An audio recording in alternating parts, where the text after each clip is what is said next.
இந்திரா காந்தி அம்மையாருக்கு புரட்சித் தலைவரின் செல்வாக்கு உணர்த்தப்பட்ட சமயம் அது. புரட்சியை நடத்தி கொண்டிருக்கிறார் என்பது அந்த அம்மையாருக்கும் நன்றாக தெரிவிக்கப்பட்டது. புதுவை சட்டமன்ற நாடாளுமன்ற தேர்தல் முடிவுகள், திண்டுக்கல் கோவை இடைத்தேர்தல் முடிவுகளை எல்லாம் கருத்தில் கொண்டு புரட்சித் தலைவரின் ஆதரவு தனக்கு தேவை என்பதை உணர்ந்த இந்திரா காந்தி அம்மையார் வரும் நாடாளுமன்ற தேர்தலில் அதிமுகவுடன் தான் கூட்டணி என்று முடிவு செய்கிறார்.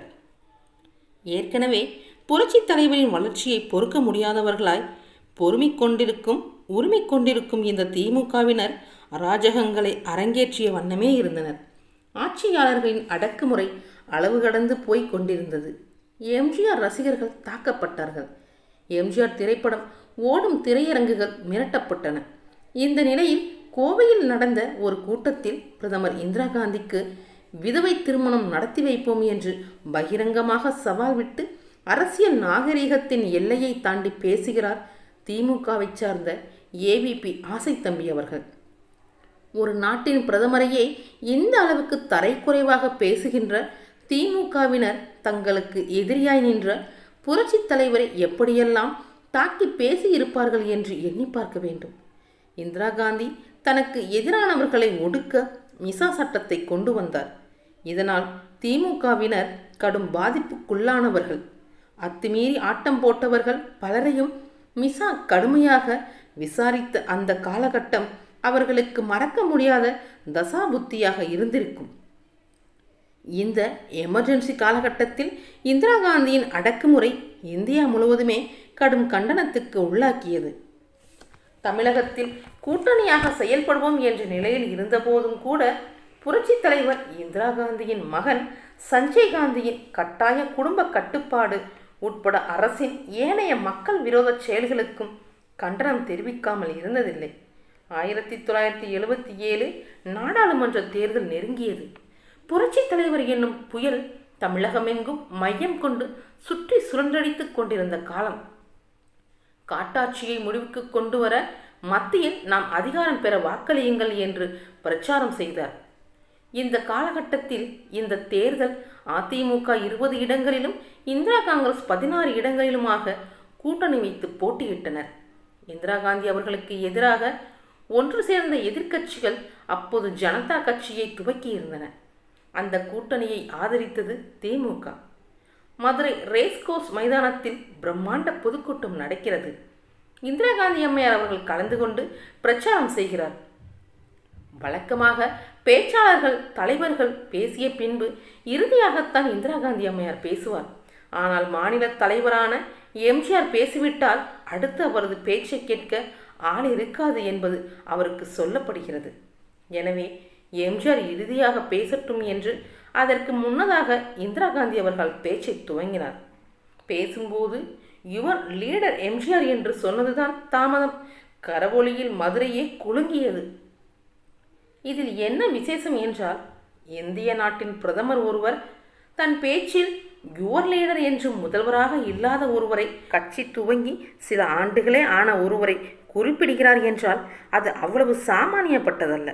நிச்சயமாக தமிழ்நாட்டில் மீண்டும் காங்கிரஸ் தலை தூக்க வேண்டும் என்றால் அது எம்ஜிஆர் ஒருவரால் தான் செய்ய முடியும் என்று அப்போதே உணர்ந்துவிட்ட இந்திரா காந்தி அம்மையார் கணிப்பு சரியாக இருந்தது. அது நாடாளுமன்ற தேர்தல் முடிவுகள் வாயிலாக தெரிந்தது.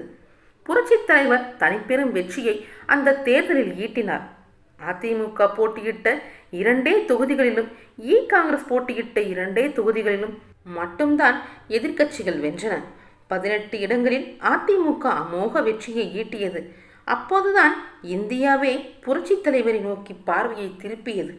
வடநாட்டில் பலத்த அடிவாங்கிய இந்திரா காந்தி அவர்கள் தென்னாட்டில் தமிழகத்தில் மட்டும் எப்படி வெற்றி கொடி நாட்டினார்?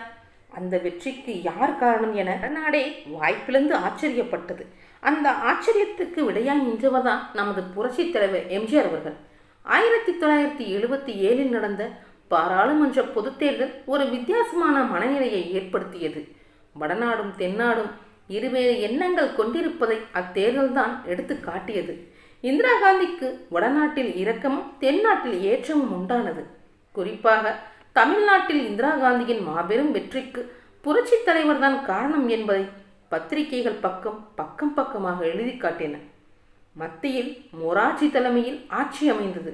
அந்நேரத்தில் தமிழகத்தில் புரட்சித் தலைவர் தலைமையில் அதிமுக எனும் ஆலமரம் கிளைகள் விரித்து அடர்ந்து படர்ந்து வளரத் தொடங்கின.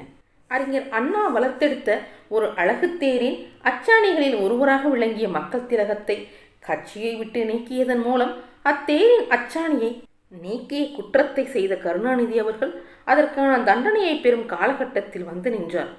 கழகத்தின் முதற்கட்ட தலைவர்களாக விளங்கிய நெடுஞ்செழியன், பாவு சண்முகம், ராஜாராம், ஆதித்தனார் போன்ற பலரும் திமுகவை விட்டு வெளியேறிய பின் நாவலர் நெடுஞ்செழியன் தலைமையின் கீழ் மக்கள் திராவிட முன்னேற்றக் கழகம் என்ற பெயரில் தனிக்கட்சி ஆரம்பித்தனர். இந்த நிலையில்தான் தமிழகத்தில் பொது தேர்தல் அறிவிக்கப்பட்டது. தமிழ்நாட்டில் காங்கிரஸ் தனது செல்வாக்கில்தான் பாராளுமன்ற தேர்தலில் போட்டியிட்ட 16 இடங்களில் 14 வெற்றிகளை பெற்றிருப்பதாக இந்திரா காந்தி கருதினார். எனவே இம்முறை தமிழக சட்டசபை தேர்தலில் காங்கிரஸ் தனது பலத்தை நிரூபிக்கும் வகையில் அதிக இடங்களில் போட்டியிட வேண்டுமென விரும்பியது. கூட்டணி கட்சியான அதிமுகவிடம் 90 இடங்கள் வேண்டும் என்று காங்கிரஸ் நெருக்கடியை கொடுத்தது. இதேபோல் இன்னொரு கூட்டணி கட்சியான கம்யூனிஸ்டும் அதிக இடங்களை கேட்டதால் புரட்சித் தலைவருக்கு புது நெருக்கடி முளைத்தது. புரட்சித் தலைவரை பொறுத்தவரையில் அவருக்கு வரும் ஒவ்வொரு தடைக்கல்லும் படிக்கல்லாகவே மாறிப்போகும். அதை அவர் அமைத்துக் கொள்கிறார் என்பதை விடவும் காலமகள் வெற்றிப்படுகையில் அவரை பயணிக்கச் செய்தார் என்று கூட சொல்லலாம். அந்த நெருக்கடியான நிலையை மக்கள் திலகம் புரட்சித் தலைவர் எம்ஜிஆர் அவர்கள் எப்படி சமாளித்தார் என்பதை பற்றி தான் அடுத்த வீடியோவில் பார்க்க போகிறோம். இந்த வீடியோ உங்களுக்கு பிடிச்சிருந்துச்சுன்னா லைக் பண்ணுங்கள், ஷேர் பண்ணுங்கள், கமெண்ட் பண்ணுங்கள், முக்கியமாக சப்ஸ்கிரைப் பண்ணுங்கள். அடுத்த வீடியோவையும் மறக்காமல் பாருங்கள். Thank you friends.